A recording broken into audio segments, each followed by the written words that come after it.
چھوڑیں۔ دھاڑ سے دروازہ کھلا اور کوئی غصے سے چلاتا اندر آیا۔ اس کی گردن کے گرد جکڑے ہاتھ کھینچ کر الگ کیا اور ادھ کھلا ڈھکن پورا کھول کر دوہری ہو کر اوندھی جھکی حیا کو بازو سے پکڑ کر پیچھے ہٹایا۔ کیا کر رہے تھے آپ؟ وہ آپ کی بیٹی کی طرح ہے۔ ایک بات میری دھیان سے سنیں، آئندہ اگر آپ نے اسے نقصان پہنچانے کی کوشش کی تو اچھا نہیں ہوگا۔ انگشت اٹھا کر سختی سے وہ انہیں تنبیہ کر رہا تھا۔ جہان کو دیکھ کر وہ 2 قدم پیچھے ہٹ کر خاموشی سے اسے سنتے گئے۔ اور تم؟ وہ حیا کی طرف پلٹا، ایک غصیلی نگاہ اس پر ڈالی اور کوہنی سے پکڑ کر کھینچتا باہر لایا۔ اوپر کیوں آئی تھی؟ کس نے کہا تھا ادھر آؤ؟ سیڑھیوں کے دہانے پر لا کر اس نے حیا کا چہرہ دیکھا۔ اس کی آنکھوں سے آنسو بہہ رہے تھے۔ دہشت سے چہرے کا رنگ لباس کی مانند زرد پڑ چکا تھا۔ گردن پہ انگلیوں کے سرخ نشان پڑے تھے۔ وہ ہولے ہولے کانپ رہی تھی۔ وہ پھپھو کا بیٹا مر گیا تھا جو انہوں نے تمہیں بھیجا؟ منع بھی کیا تھا مگر یہاں کوئی سنے تو؟ وہ غصے میں بولتا اسے کوہنی سے پکڑے نیچے سیڑھیاں تیزی سے اترنے لگا۔ وہ اس کے ساتھ کھینچی چلی آ رہی تھی۔ پھپھو پریشان سی آخری سیڑھی کے پاس کھڑی تھی۔ میں بکواس کر کے گیا تھا نا، مگر میری سنتا کون ہے اس گھر میں؟ 2 دن کے لیے نہ ہو تو سارا نظام الٹ جاتا ہے۔ پورے گھر کو پاگل کر دیا ہے انہوں نے۔ وہ آگے بڑھا اور سینٹر ٹیبل پر رکھی میز سے پانی کی بوتل اٹھا کر لبوں سے لگائی۔ وہ سہمی ہوئی کھڑی تھی۔ جہان کو اتنے شدید غصے میں اس نے پہلی دفعہ دیکھا، اور اتنی شائستہ اردو بولتے ہوئے بھی۔ میں انہیں دیکھتی ہوں، پھپھو پریشانی سے کہتے ہوئے اوپر سیڑھیاں چڑھ گئیں۔ وہ گھونٹ پہ گھونٹ چڑھاتا گیا، بوتل خالی کر کے میز پہ رکھی اور اس کی طرف دیکھا۔ باہر آؤ، مجھے تم سے بات کرنی ہے، وہ کہہ کر دروازہ کھول کر باہر نکل گیا۔ وہ ڈری سہمی ہوئی چھوٹے چھوٹے قدم اٹھاتی اس کے پیچھے آئی۔ وہ بیرونی دروازے کے آگے بنے سٹیپس پہ بیٹھا تھا۔ حیا نے دروازہ بند کیا اور اس کے ساتھ آ بیٹھی۔ زرد فراک پھسل کر اس کے ننگے پاؤں کو ڈھانپ گیا۔ باہر سردی تھی مگر اسے نہیں لگ رہی تھی۔ جو بھی ہوا میں اس کے لیے معذرت خواہ ہوں، وہ سامنے دیکھتے ہوئے کہہ رہا تھا۔ نیلی جینسز کے اوپر پہنے بھورے سویٹر کی عادتاً کوہنیوں سے ذرا آگے تک موڑے وہ ہمیشہ کی طرح وجیح اور سمارٹ لگ رہا تھا۔ غصہ اب کہیں نہیں تھا، وہ پہلے والا دھیما اور سنجیدہ جہان بن گیا تھا۔ ابا کی طبیعت ٹھیک نہیں رہتی، وہ اپنے حواسوں میں نہیں ہوتے۔ کئی دفعہ انہوں نے ممی کو بھی مارنے کی کوشش کی ہے، مگر مجھے کچھ نہیں کہتے۔ ڈرتے نہیں ہیں، شاید نفرت کرتے ہیں۔ سامنے سبزہ تھا، اس سے آگے سفید لکڑی کی باڑ اور باڑ سے ہی بنا گیٹ۔ باڑ کے تختوں کی دروازوں سے باہر گیلی سڑک دکھائی دیتی تھی۔ نم ہوا گھاس پر سے سرسراتی ہوئی گزر رہی تھی۔ وہ گھٹنوں کے گرد بازوؤں کا حلقہ بنائے چہرہ جہان کی جانب موڑے بیٹھی تھی۔ فراک کا فرش کو چھوتا دامن ہوا کی لہروں سے پھڑپڑاتا ہوا اوپر اٹھ جاتا تو پاجاموں کی تنگ چوڑیوں میں مقید ٹخنے اور پاؤں جھلکتے۔ میرا بھی دل کرتا ہے کہ میں بھی پاکستان جاؤں، اپنے رشتہ داروں کے درمیان رہوں، اپنا آبائی گھر دیکھوں، مگر ہم پاکستان نہیں جاتے۔ اور تم اس روز ممی کو طعنہ دے رہی تھی کہ ہم پاکستان نہیں آتے۔ نہیں، وہ گڑبڑا گئی، مگر وہ نہیں سن رہا تھا۔ حیا، ہم کبھی پاکستان واپس نہیں جا سکتے۔ مگر کیوں؟ وہ سناٹے میں رہ گئی۔ وہ چند لمحے چپ رہا، پھر آہستہ سے کہنے لگا، میرے دادا اپنے کاروبار کے سلسلے میں استنبول آیا کرتے تھے۔ اس گھر کی زمین انہوں نے ہی خریدی تھی، بعد میں ابا نے ادھر گھر بنوایا۔ تب وہ پاکستان آرمی کی طرف سے یہاں پوسٹڈ تھے۔ میں استنبول میں ہی پیدا ہوا تھا، اور ابا کی دوبارہ اسلام آباد پوسٹنگ ہونے کے بعد بھی میں اور ممی ادھر دادا کے ساتھ رہتے تھے۔ میرے دادا بہت اچھے، بہت عظیم انسان تھے۔ انہوں نے مجھے بہت کچھ سکھایا تھا، دین، دنیا، عزت، بہادری اور وقار سے جینے اور شان سے مرنے کا سبق انہوں نے ہی مجھے دیا تھا۔ میں 8 سال کا تھا جب دادا فوت ہوئے تو میں اور ممی کچھ عرصہ کے لیے پاکستان آ گئے۔ اور تبھی وہ واقعہ ہوا جس نے ہماری زندگی بدل دی۔ حیا کا سانس رک گیا۔ تبھی تو ان کا نکاح ہوا تھا، تو کیا وہ باخبر تھا؟ جن دنوں میں اور ممی پاکستان میں تھے، بلکہ تمہارے گھر میں تھے، ابا آنن فانن ترکی فرار ہو گئے۔ فرار اس لیے کہ انہوں نے ایک حساس مقام کے بلیو پرنٹس ان کو بیچ دیے تھے، جو ہمیشہ خریدنے کے لیے تیار رہتے ہیں۔ ثبوت انہوں نے کوئی نہیں چھوڑا، مگر تشویش شروع ہوئی تو بہت کچھ کھلنے لگا۔ ابا نے ترکی سے ہی اپنا استعفیٰ بھجوا دیا۔ پیچھے عدالت میں مقدمہ چلا اور وہ غدار ٹھہرائے گئے۔ ان کے جرائم کی فہرست خاصی طویل تھی۔ ان کو سزائے موت سنا دی گئی اور انہوں نے ترکی میں سیاسی پناہ حاصل کر لی۔ کچھ تعلقات کام آئے اور کچھ رشوتیں۔ ابا کو ترک حکومت کبھی ڈی پورٹ نہ کر سکی، نہ ہی انٹرپول نے کوئی قدم اٹھایا۔ قصہ مختصر، ابا جس دن پاکستان کی سرزمین پہ قدم رکھیں گے وہ گرفتار ہو جائیں گے اور ان کو پھانسی دے دی جائے گی۔ یہ بات تمہارے والدین کو پتہ ہے، مگر بدنامی کے ڈر سے کسی کو بتائی نہیں جاتی۔ وہ کسی بھی جذبے سے آری نگاہوں سے سامنے باڑ کو دیکھتا رہا تھا۔ حیا یکٹک اسے دیکھے گئی۔ اس کے گھر میں پھپھو کے شوہر کا ذکر کوئی نہیں کرتا تھا، شاید دانستہ طور پر ایسا کیا جاتا تھا۔ میں ایک غدار کا بیٹا ہوں، میرا باپ ایک ملک دشمن ہے۔ اس ذلت کے باوجود ہم ابا کے ساتھ رہنے پہ مجبور ہیں۔ احساس جرم ہے یا قدرت کی سزا؟ وہ وقت گزرنے کے ساتھ ساتھ اپنا ذہن کھوتے جا رہے ہیں۔ سزائے موت کا خوف ان کے لیے ناسور بنتا جا رہا ہے۔ جو انہوں نے تمہارے ساتھ کیا اس پہ ان کو معاف کر دینا۔ وہ میرے باپ ہیں، اور باوجود اس کے کہ یہ حقیقت بہت جگہ پہ میرا سر جھکا دیتی ہے، میں ان سے محبت کرنے پہ مجبور ہوں۔ حیا نے گہری سانس لی۔ اس کے کسی قصے میں اس کا قصہ نہیں تھا، کسی داستان میں اس کی داستان نہ تھی۔ میں کام سے باہر جا رہا ہوں، آج کھانا کھا کر جانا۔ وہ اٹھا اور دروازہ کھول کر اندر چلا گیا۔ شاید وہ صرف ابھی تنہائی چاہتا تھا۔ حیا گردن موڑ کر اسے جاتے ہوئے دیکھنے لگی۔ وہ ننگے پاؤں لکڑی کے فرش پہ چلتا سیڑھیوں کی طرف بڑھ رہا تھا۔ حیا، ختیجہ، ٹالی نے انہیں اس وقت پکارا جب وہ دونوں ڈی جے کے بنک پہ بیٹھی ڈی جے کی شاپنگ پہ تبصرہ کر رہی تھیں۔ وہ 13 فروری کی دوپہر تھی۔ انہیں ترکی آئے 8واں روز تھا، اور ڈی جے جو ویلنٹائن ڈے کی رونق دیکھنے آج ٹاقسم گئی تھی، مایوس سی واپس آئی تھی۔ پاکستان کے برعکس ترک ہر کام چھوڑ کر سرخ رنگ میں نہا نہیں جاتے تھے، بلکہ سوائے سرخ پھولوں کی فروخت کے استنبول میں ویلنٹائن ڈے کے کوئی آثار نہ تھے۔ جب ڈی جے بے خوب مایوس ہو چکی تو اس نے یہ کہہ کر اپنے خیالات میں ترمیم کر لی کہ بھاڑ میں گیا سینٹ ویلنٹائن، ہمیں اس تہوار سے کیا لینا دینا۔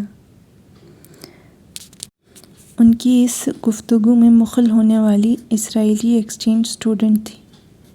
ہاں، وہ دونوں رک کر نیچے دیکھنے لگی، جہاں ٹالی ان کے بنک سے نیچے لٹکتی سیڑھی کے ساتھ کھڑی تھی۔ وہ لڑکے تمہارا پوچھ رہے تھے۔ حیا اور ڈی جے نے ایک دوسرے کو دیکھا اور پھر ٹالی کو۔ کون سے لڑکے؟ وہ فلسطینی ایکسچینج اسٹوڈنٹس جو ساتھ والے ڈوم میں رہتے ہیں۔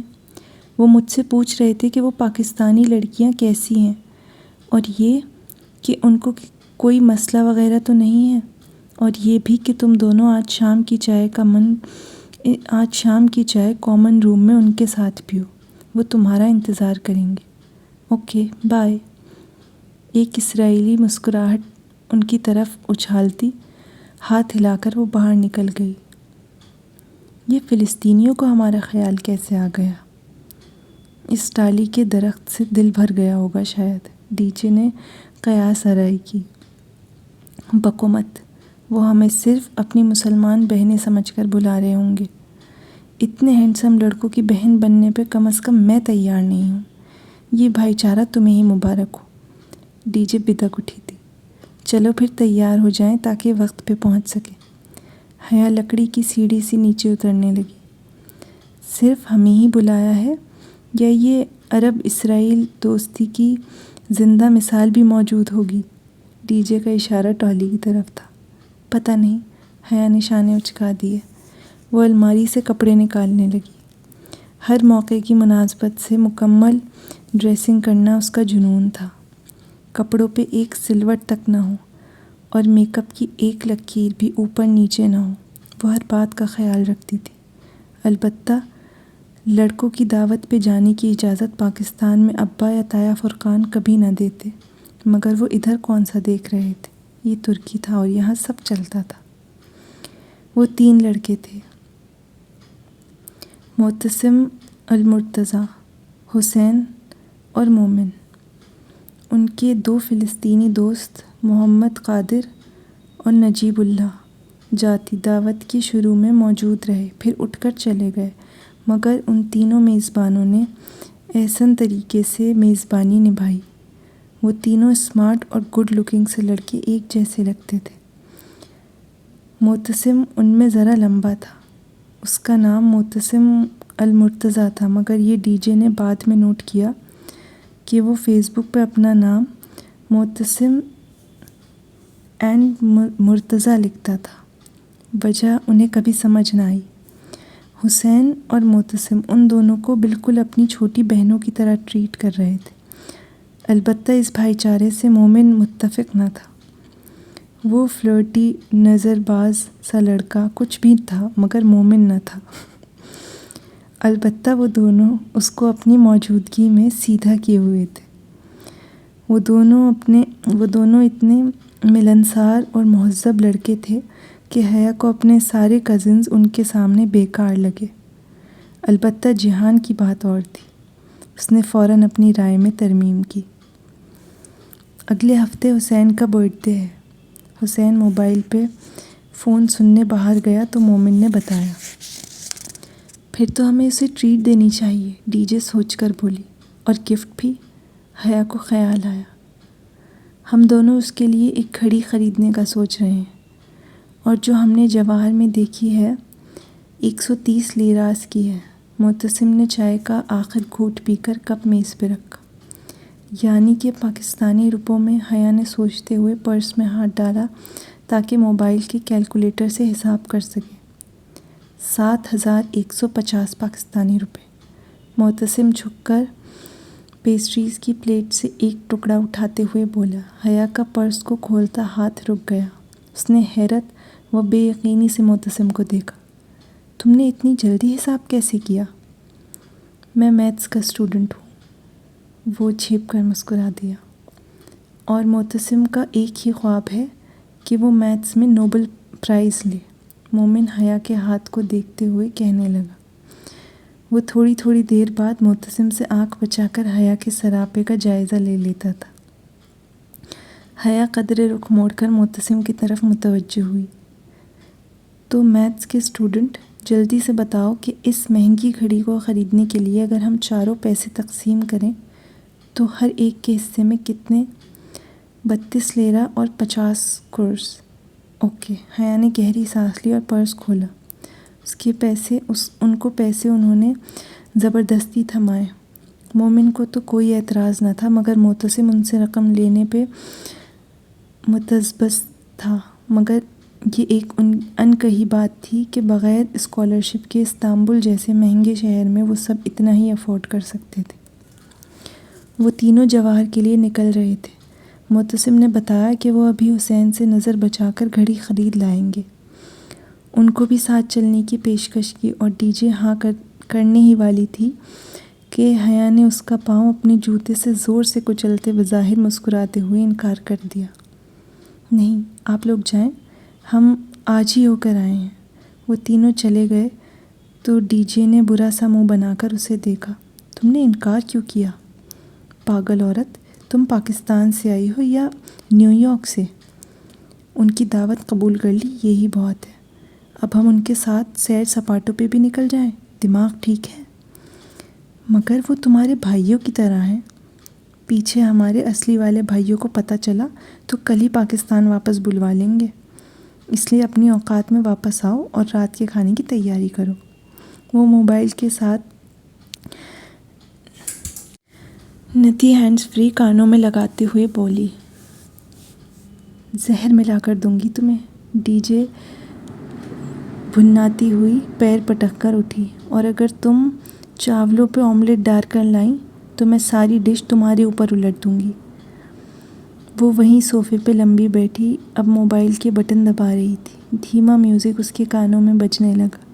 ڈی جے غصے میں بہت کچھ کہتی گئی مگر اسے سنائی نہیں دے رہا تھا۔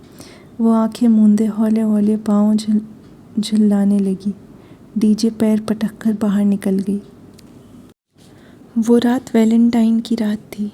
ڈی جے کامن روم میں منعقدہ اس آل گرلز پارٹی میں جا چکی تھی جو لڑکیوں نے مل کر دی تھی، جبکہ حیا آئینے کے سامنے کھڑی اپنا کاجل درست کر رہی تھی۔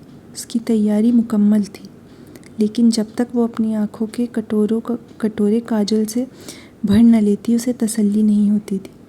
ابھی وہ کاجل کی سلائی کی نوک آنکھ کے کنارے سے رگڑ ہی رہی تھی کہ دروازہ بجا۔ دھیمی سی دستک اور پھر خاموشی۔ اس نے کاجل کی سلائی نیچے کی اور پلٹ کر دیکھا۔ یہ انداز ڈی جے کا تو نہیں تھا۔ وہ یوں ہی کاجل پکڑے آگے بڑھی اور نوب گھما کر دروازہ کھولا۔ باہر بالکنی میں روشنی تھی۔ جیسے ہی اس نے دروازہ کھولا بالکنی تاریک ہو گئی۔ غالباً سیڑھیوں کے اوپر لگا بلب بجھ گیا تھا۔ کیا کوئی آ کر واپس پلٹ گیا تھا؟ کون؟ اس نے گردن آگے کر کے راہداری میں دونوں سمت دیکھا۔ ہر سو خاموشی تھی۔ بالکنی ویران تھی۔ وہاں سردی تھی اور اندر کمرہ گرم تھا۔ وہ چند ثانے کھڑی رہی، پھر دھیرے سے شانے اچکا کر پلٹنے ہی لگی تھی کہ اوہ نہیں! اس کے لبوں سے ایک اکتائی ہوئی کرہ نکلی۔ چوکھٹ پہ اس کی قدموں کے ساتھ سفید گلابوں کا بکے اور ایک بند لفافہ رکھا تھا۔ وہ جھکی، دونوں چیزیں اٹھائیں اور جارحانہ انداز میں لفافے کا منہ پھاڑا۔ اندر رکھا چوکور سفید کاغذ نکالا اور چہرے کے سامنے کیا۔ Happy Valentine day from your Valentine. اس نے لب بھینچ کر تنفر سے وہ تحریر پڑھی اور پھر بے حد غصے سے کاغذ موڑ کر گلدستہ سمیت پوری قوت سے راہداری میں دے مارا۔ آؤچ! وہ واپس مڑنے ہی لگی تھی جب کسی کی بوکھلائی ہوئی آواز آئی۔ اس نے چونک کر پیچھے دیکھا۔ گلدستہ اور کاغذ سیدھے ہاتھ والے کمرے سے نکلتے معتصم کو جا لگے تھے اور اس سے ٹکرا کر اب اس کے قدموں میں پڑے تھے۔ یہ کیا ہے؟ وہ ہکا بکا کھڑا تھا۔ آئی ایم سوری معتصم، وہ شدید بیزاری سے بمشکل ضبط کر کے بولی۔ معتصم کو وضاحت دینے کا سوچ کر ہی اسے کوفت ہونے لگی تھی۔ یہ میں نے تمہیں نہیں دے مارا بلکہ کسی فضول انسان نے مجھے بھیجے ہیں۔ تم برا مت ماننا اور ان کو ڈسٹ بن میں ڈال دینا۔ وہ ایک ہاتھ دروازے پہ رکھے دوسرے میں کاجل پکڑے ذرا رکھائی سے بولی۔ معتصم نے جھک کر وہ کاغذ اٹھایا اور سیدھے ہوتے اس کی شکنیں درست کر کے چہرے کے سامنے کیا۔ حیا کو کوفت ہونے لگی۔ میں کہہ رہی ہوں نا سوری۔ وہ جو قدرے بھویں سکیڑے کاغذ کو دیکھ رہا تھا چونک کر اسے دیکھنے لگا۔ نہیں، اٹس اوکے، مگر یہ تمہیں کوئی سبانجی میں تنگ کر رہا ہے؟ وہ تحریر پہ نگاہیں دوڑاتے تشویش سے پوچھ رہا تھا۔ یہ بات نہیں ہے، یہ بہت پہلے سے میرے پیچھے پڑا ہے، لمبی کہانی ہے، جانے دو، اس کو کوڑے میں پھینک دینا، گڈ نائٹ۔ وہ مزید مروت کا مظاہرہ کیے بغیر دروازے کا کواڑ بند کرنے ہی لگی تھی جب وہ ہولے سے بولا، یہ گیلا کیوں ہے؟ تم روئی ہو؟ کچھ تھا اس کی آواز میں کہ وہ دروازہ بند کرتی حیا ٹھٹک کر رکی، پھر پٹ نیم وا کیا اور باہر بالکنی میں قدم رکھا۔ میں کیوں روؤں گی؟ وہ کاغذ کو دیکھتے ہوئے بولی۔ معتصم کاغذ کے نچلے دائیں طرف کے کنارے پہ انگلی پھیر رہا تھا۔ پھر یہ گیلا کیوں ہے؟ شاید پھولوں پہ پانی تھا۔ حیا نے میکانکی انداز میں نفی میں گردن ہلائی۔ نہیں، یہ تو موٹے لفافے میں مہر بند تھا۔ معتصم نے وہ نم حصہ ناک کے قریب لے جا کر آنکھیں موندے سانس اندر کو کھینچی۔ سٹرس، لیمبو، لائم۔ وہ متذبذب سا حیا کو دیکھنے لگا۔ کیا کہہ رہے ہو؟ مجھے کچھ سمجھ نہیں آ رہا۔ کسی نے اس کے نچلے کنارے پہ نیمبو کا رس لگایا ہے۔ پھر اس نے ذرا چونک کر حیا کو دیکھا۔ تمہارے پاس ماچس ہے؟ وہ جواب دیے بنا الٹے قدموں پیچھے آئی اور دروازہ پورا کھول کر ایک طرف ہو گئی۔ معتصم قدرے جھجکا، پھر کاغذ پکڑے اندر داخل ہوا۔ حیا نے اپنی اور ڈی جے کی میز کی کرسیاں کھینچ کر آمنے سامنے رکھی اور پھر ٹالی کی میز پر چیزیں الٹ پلٹ کرنے لگی۔ کیا تم بھی بچپن میں لیمبو کے رس اور آگ والا کھیل کھیلتے تھے؟ وہ اب میز کی دراز کھول کر کچھ ڈھونڈ رہی تھی۔ معتصم دھیرے سے ہنسا۔ بہت کھیل کھیلے ہیں، اور ان میں سے اکثر آگ والے ہوتے تھے۔ فلسطین میں بہت آگ ہے، شاید تم نہ سمجھ سکو۔ چلو آج ان ترکوں کے کھیل اسرائیلی آگ سے کھیلتے ہیں۔ وہ دراز سے ایک سگریٹ لائٹر نکال کر اس کے سامنے کرسی پہ آ بیٹھی اور لائٹر اس کی طرف بڑھایا۔ معتصم نے لائٹر کا پہیہ انگوٹھے سے دبا کر گھمایا تو آگ کا نیلا زرد سا شعلہ جل اٹھا۔ احتیاط سے، وہ بے اختیار کہہ اٹھی۔ معتصم نے جواب نہیں دیا۔ وہ خط کے نم حصے کو، جو ابھی تک نہیں سوکھا تھا، شعلے کے قریب لایا۔ ذرا سی تپش ملی اور الفاظ ابھرنے لگے۔ بڑے بڑے کر کے لکھے انگریزی کے 3 حروف ARP۔ وہ حروف این فرام یور ویلنٹائن کے نیچے لکھے تھے۔ وہ دونوں چند لمحے کاغذ کے ٹکڑے پہ ابھرے بھورے حروف کو تکتے رہے، پھر ایک ساتھ گردن اٹھا کر ایک دوسرے کو دیکھا۔ آرپ؟ ایرپ؟ کیسا لفظ ہے یہ؟ حیا نے ممکنہ ادائیگی کیے دونوں طریقوں سے حروف کو ملا کر پڑھا۔ شاید کوئی نام؟ کیا آرپ کوئی ترک نام ہے؟ معلوم نہیں۔ معتصم نے شانے اچکائے۔ حیا سوچتی نگاہوں سے کاغذ کو تکتی رہی۔ کیا میں تمہاری کوئی مدد کر سکتا ہوں؟ اس نے ایک نظر معتصم کو دیکھا، پھر نرم سا مسکرائی۔ تم کر چکے ہو۔ وہ ہولے سے مسکرا کر کھڑا ہوا اور کاغذ میز پر رکھا۔ وہ جو بھی ہے شاید تمہیں اپنا نام بتانے کی کوشش کر رہا ہے۔ وہ کون ہو سکتا ہے؟ یہ تم بہتر سمجھ سکتی ہوگی۔ مجھے اب چلنا چاہیے۔ Thank you Mutasim. معتصم نے ذرا سی سر کو جنبش دی اور باہر نکل گیا۔ دروازے کا کیچر سست روی سے واپس چوکھٹ تک جانے لگا۔ حیا چند لمحے میز پہ رکھے کنارے سے بھورے ہوئے کاغذ کو دیکھی گئی، پھر بے اختیار کسی میکانیکی عمل کے تحت اس نے ہاتھ میں پکڑے کاجل کی سلائی کو سیدھا کیا اور بائیں ہتھیلی کی پشت پہ وہ 3 حروف اتارے۔ ARP۔ دروازہ چوکھٹ کے ساتھ لگنے ہی والا تھا۔ ذرا سی دراز سے باہر راہداری میں گرا گلدستہ دکھائی دے رہا تھا۔ 1-2 پل مزید گزرے اور زوردار ٹھا کی آواز کے ساتھ دروازہ بند ہو گیا۔ وہ اپنی ہتھیلی کی پشت پہ سیاہ رنگ میں لکھے وہ 3 الفاظ دیکھ رہی تھی، ARP۔ اس نے اوپر بنے کیبنٹ کا دروازہ کھولا، چند ڈبے الٹ پلٹ کیے۔ نچلے خانے میں سرخ مرچوں کا ڈبہ نہیں تھا۔ وہ ایڑیاں اٹھا کر ذرا سی اونچی ہوئی اور اوپر والے خانے میں جھانکا۔ وہاں سامنے ایک پلاسٹک کے بے رنگ ڈبے میں سرخ پاؤڈر رکھا نظر آ رہا تھا۔ اس نے ڈبہ نکالا اور کاؤنٹر کی طرف آئی۔ وہاں ڈی جے کھڑی ہیلپ پہ کٹنگ بورڈ کے اوپر پیاز رکھے کھٹاکھٹ کاٹ رہی تھی۔ اس کی آنکھوں سے آنسو گر رہے تھے۔ بریانی کی مقدار زیادہ ہے، 4 چمچ سرخ مرچ کے ڈال دیتی ہوں، شاید ذرا سا ذائقہ آ جائے۔ ٹھیک؟ وہ خود کلامی کے انداز میں کہتی ٹوکری سے چھوٹا چمچ ڈھونڈنے لگی۔ ہاں ٹھیک، ڈی جے نے بھیگی آنکھیں اوپر اٹھا کر اسے دیکھتے ہوئے روندھی آواز میں کہا، اور آستین سے آنکھیں رگڑی۔ حیا اب ڈبے سے چمچ بھر بھر کر دھوئیں اڑاتے پتیلے میں ڈال رہی تھی۔ بالوں کا ڈھیلا سا جوڑا اس کے پیچھے گردن پہ جھول رہا تھا۔ سادہ شلوار قمیص پہ وہ ڈھیلا ڈھالا سا سبز سویٹر پہنے ہوئے تھی، جس کی آستین اس نے کوہنیوں تک موڑ رکھی تھی۔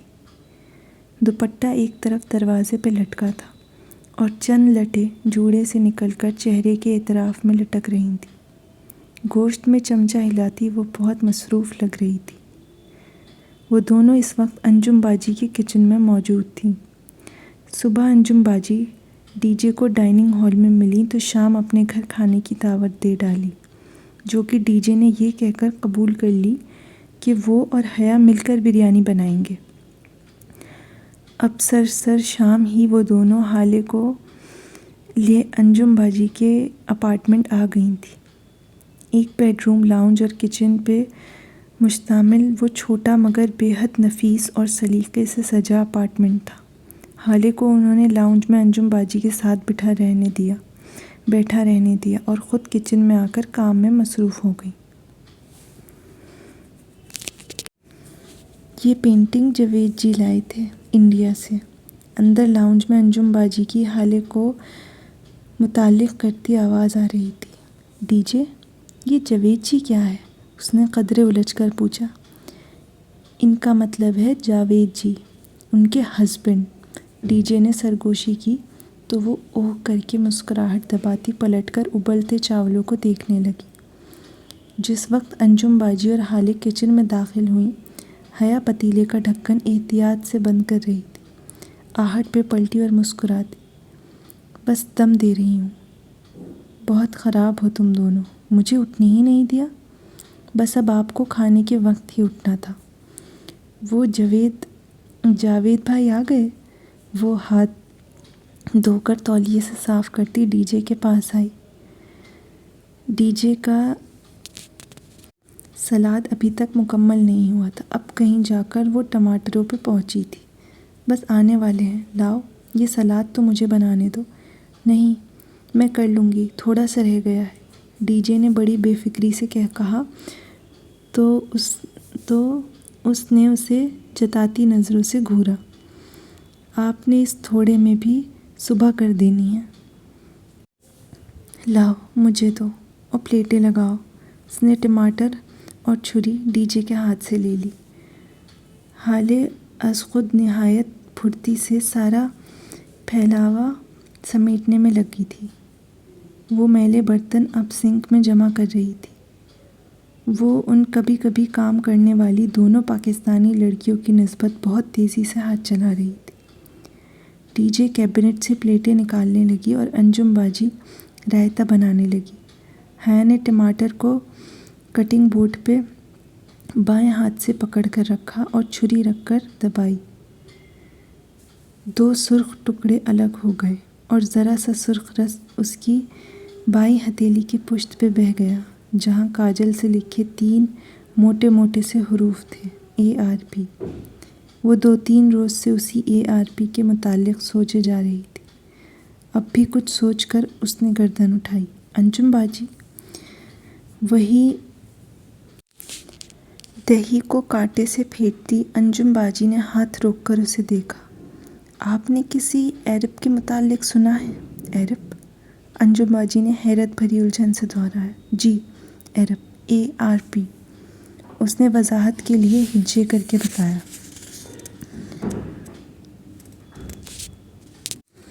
اوہ ناٹ اٹ اگین حیا۔ حالے جو سنک کے آگے کھڑی تھی قدرے اکتا کر پلٹی۔ اس کے ہاتھ میں جھاگ بھرا سپنج تھا جسے وہ پلیٹ ڈال رہی تھی۔ تم پھر وہی موضوع لے کر بیٹھ گئی ہو؟ اس کے انداز میں خفگی بھرا احتجاج تھا۔ مگر حالے، اب کہ وہ الجھی تھی، یہ موضوع تو اس نے ابھی تک حالے کے ساتھ ڈسکس نہیں کیا تھا۔ پھر میں نے کہا تھا نا یہ سب بیکار کی باتیں ہیں۔ مگر میں نے پوچھا ہی کیا ہے؟ ARP، عبد الرحمن پاشا، اور کون؟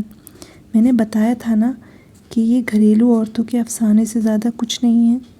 یہ استنبول ہے، یہاں قانون کا راج ہے، مافیا کا نہیں۔ اب اس کے بعد میں اس موضوع پہ کچھ نہیں سنوں گی۔ حالے اب پلٹ کر جھاگ سے بھری پلیٹ کو پانی سے کھنگال رہی تھی اور وہ حیرتوں کے سمندر میں کھڑی تھی۔ ARP، عبد الرحمن پاشا، اوہ، یہ خیال اسے پہلے کیوں نہیں آیا؟ اوکے۔ وہ بظاہر سر جھکائے ٹماٹر کاٹنے لگی، مگر اس کے ذہن میں بہت سے خیال گڑمڑ ہو رہے تھے۔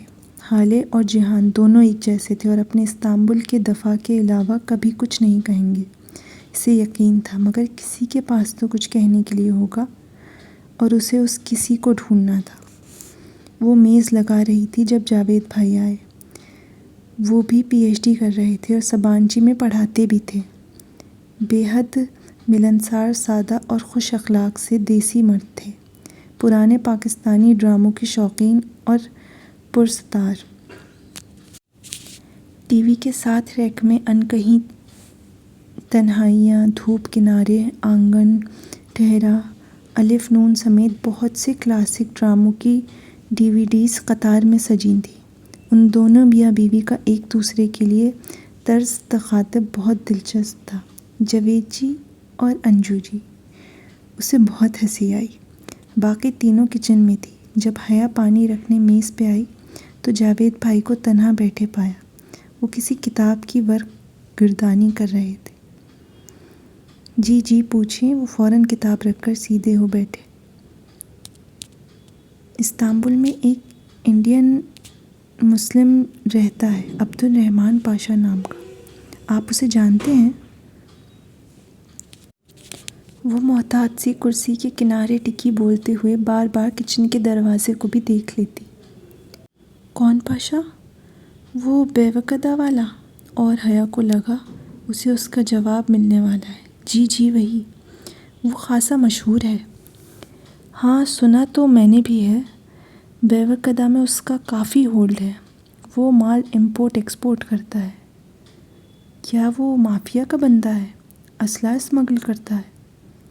ایک پروفیسر کو مافیا کے بارے میں کیا معلوم ہوگا حیا جی؟ وہ کھسیاہٹ سے مسکرائے۔ یعنی کہ وہ واقعی مافیا کا بندہ ہے اور آپ کو معلوم بھی ہے، مگر آپ اعتراف نہیں کرنا چاہ رہے۔ اس نے اندھیرے میں تیر چلانا چاہا۔ میں ٹھیک سے کچھ نہیں جانتا، انہوں نے سادگی سے ہتھیار ڈال دی۔ دفتن کچن سے انجم باجی کی چیخ بلند ہوئی۔ وہ جو کرسی کے کنارے پہ ٹکی تھی گھبرا کر اٹھی اور کچن کی طرف لپکی۔ کیا ہوا؟ انجم باجی سرخ بھووں کا چہرہ لیے اور آنکھوں میں پانی لیے کھڑی تھی۔ ان کے ہاتھ میں خالی چمچہ تھا۔ مرچیں؟ اتنی مرچیں حیا؟ نہیں، یہ ترکی کی مرچیں پھیکی ہوتی ہیں، تو میں نے صرف 4 چمچے۔ ان کی آنکھیں پھیل گئیں۔ یہ ترکی کی نہیں، خالص ممبئی کی مرچیں ہیں، میں سارے مسالے وہیں سے لاتی ہوں۔ اوہ نہیں، اس نے بے اختیار دل پہ ہاتھ رکھا، جبکہ ٹی جے ہنس ہنس کر دوہری ہو رہی تھی۔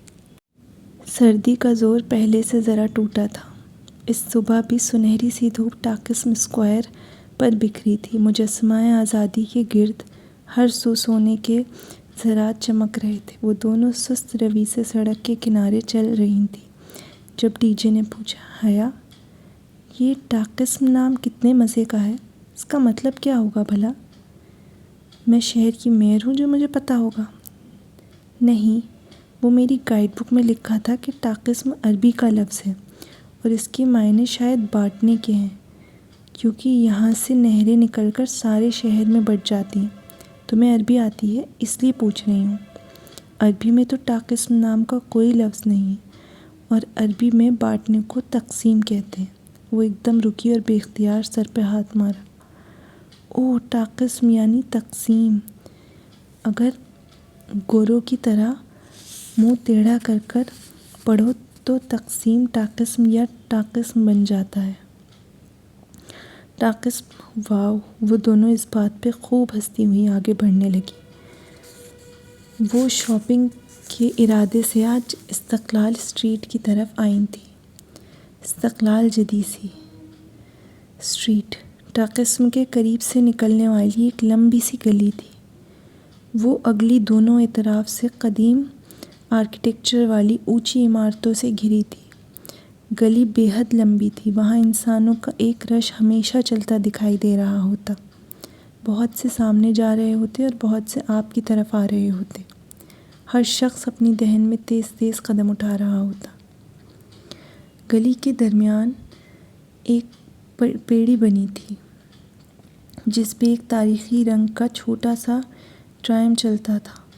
وہ پیدل انسان کی رفتار سے دگنی رفتار پہ چلتا اور گلی کے ایک سرے سے دوسرے تک پہنچا دیتا۔ اس گلی کو ختم کرنے کے لیے بھی گھنٹہ تو چاہیے تھا۔ وہاں دونوں اطراف میں دکانوں کے چمکتے شیشے اور اوپر قمقمے لگے تھے۔ بازار، نائٹ گرلز، ریسٹورنٹس، کافی شاپس، ڈریسز وغیرہ، غرض ہر برانڈ کی دکانیں وہاں موجود تھیں۔ چند روز پہلے وہ ادھر آئیں تو صرف ونڈو شاپنگ میں ہی 2.5 گھنٹے گزر گئے، اور تب بھی وہ استقلال جدیسی کے درمیان پہنچی تھیں، سو تھک کر واپس ہو لیں۔ حیا، تم نے دیکھا استقلال اسٹریٹ جیسے ماڈرن علاقے میں بھی ہر تھوڑی دور بعد پریئر ہال ضرور ہے۔ بڑے نیک ہیں بھائی ترک۔ وہ قدرے طنز پہ ہنسی اور پھر متلاشی نگاہوں سے ادھر ادھر دیکھنے لگی۔ استقلال اسٹریٹ آنے کا اصل مقصد جیہان سے ملنا تھا، اور وہ صرف اس لیے یہاں آئی تھی کہ برگر کنگ جائے، اور میں یہاں سے گزر رہی تھی تو سوچا کہہ کر اس سے ملاقات کا بہانہ ڈھونڈنے لگی۔ وہ دونوں ساتھ ساتھ تیز رفتار سے چل رہی تھیں۔ وہاں ہوا تیز تھی اور حیا کے کھلے بال اڑ اڑ کر اس کے چہرے پہ آ رہے تھے۔ وہ بار بار کوٹ کی جیب سے ہاتھ نکالتی اور انہیں کانوں کے پیچھے اڑستی۔ تبھی اس نے برگر کنگ کا بورڈ دیکھا تو ڈی جے کو بتائے بنا ریسٹورنٹ کے دروازے تک آئی، اور اس سے پہلے کہ وہ دروازے پہ ہاتھ رکھتی دروازہ اندر سے کھلا اور کوئی باہر نکلا۔ وہ بے اختیار ایک طرف ہوئی۔ وہ جیہان تھا۔ وہ اسے پہچان گئی تھی، مگر وہ اکیلا نہیں تھا۔ وہ اس کے سامنے سے آتا ساتھ سے نکل کر گزر گیا تھا تو وہ پلٹ کر دیکھنے لگی۔ ڈی جے نے اسے رکتے نہیں دیکھا تھا۔ وہ اپنی دھن میں دکانوں کو دیکھتی چلتی گئی اور لوگوں کے ریلے میں آگے بہہ گئی۔ حیا یوں ہی اپنے گھٹنوں تک آتے سیاہ کوٹ کی جیبوں میں ہاتھ ڈالے اسے دیکھ رہی تھی۔ اب وہ ہوا کے رخ پہ کھڑی تھی تو اس کے بال پیچھے کی طرف اڑ رہے تھے۔ جیہان اس سے دور جا رہا تھا۔ اس کے ساتھ ایک دراز قد لڑکی بھی تھی، کوٹ سکرٹ میں ملبوس، اپنے سرخ بالوں کو اونچے جوڑے میں باندھے۔ وہ لڑکی ناگواری سے ہاتھ ہلا ہلا کر کچھ کہہ رہی تھی۔ جیہان نے اسے نہیں دیکھا، اسے یقین تھا۔ وہ دوڑ کر ان کے پیچھے گئی۔ وہ دونوں بہت تیز چل رہے تھے۔ ان کی رفتار سے ملنے کی سعی میں وہ ایشیائی لڑکی ہانپنے لگی تھی۔ بمشکل وہ ان کی عین عقب میں پہنچ پائی۔ لڑکی بلند آواز میں نفی میں سر ہلاتی کچھ کہہ رہی تھی۔ جیہان بھی خاصا جھنجھلایا ہوا جواباً بحث کر رہا تھا۔ وہ ترک بول رہے تھے یا کوئی دوسری زبان، وہ فیصلہ نہ کر پائی۔ شاید ترک نہیں تھی۔ وہ بہت لمبے لمبے فقرے بول رہے تھے، اور جتنی ترک حیا نے اب تک سنی تھی وہ ایسی نہیں تھی۔ ترک میں فقرے چھوٹے ہوتے تھے، بس فعل استعمال کیا اور اس کے آگے پیچھے سابقے لاحقے لگا کر ایک بڑا لفظ بول دیا جو معنی میں کئی فرقوں کے برابر ہوتا تھا۔ جیہان، جیہان۔ وہ شور اور رش میں بمشکل اتنی آواز اسے پکار پائی کہ وہ سن سکے۔ اس کی تیسری پکار پہ وہ رکا۔ لڑکی بھی ساتھ ہی رکی۔ وہ دونوں ایک ساتھ پلٹے۔ جیہان۔ اس کے ہونٹ جیہان کو دیکھ کر ایک معصوم مسکراہٹ میں ڈھلنے لگے تھے۔ کیا مسئلہ ہے؟ اس نے سنجیدہ اکھڑے اکھڑے انداز میں آئی برو اٹھائی۔ اس کے چہرے پہ اتنی سختی اور ناگواری تھی کہ حیا کے مسکراہٹ میں کھلتے لب بند ہو گئے۔ اس کا رنگ پیلا پڑ گیا۔ حیا، وہ بے یقینی سے بنا پلک جھپکائے اسے دیکھ رہی تھی۔ اسے شک گزرا کہ جیہان نے اسے نہیں پہچانا۔ ہاں تو پھر؟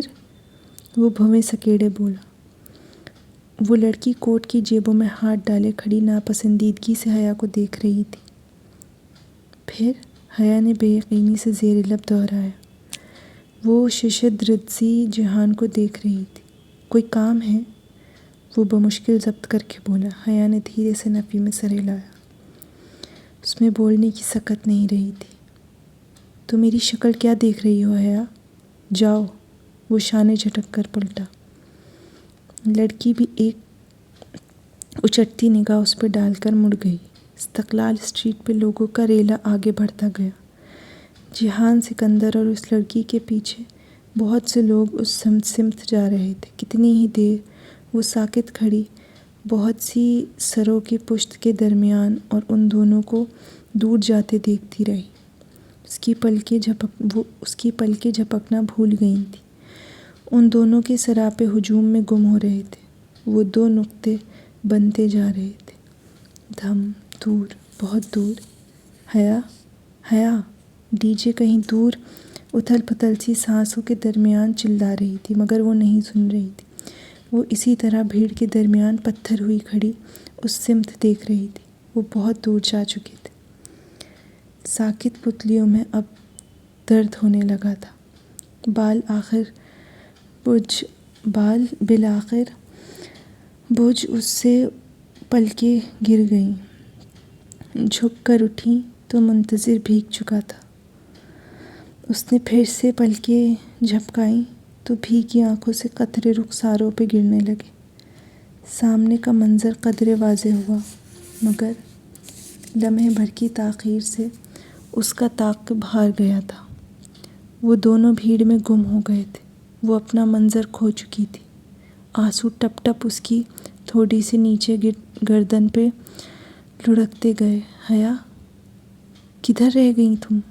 ڈی جے نے نڈھال سی آ کر اس کا شانہ جھنجھوڑا۔ اس نے سانس پھول چکا تھا اور وہ ہانپ رہی تھی۔ میں کہیں بہت پیچھے رہ گئی ہوں ڈی جے، وہ اسی سمت دیکھتے ہوئے بڑبڑائی تھی۔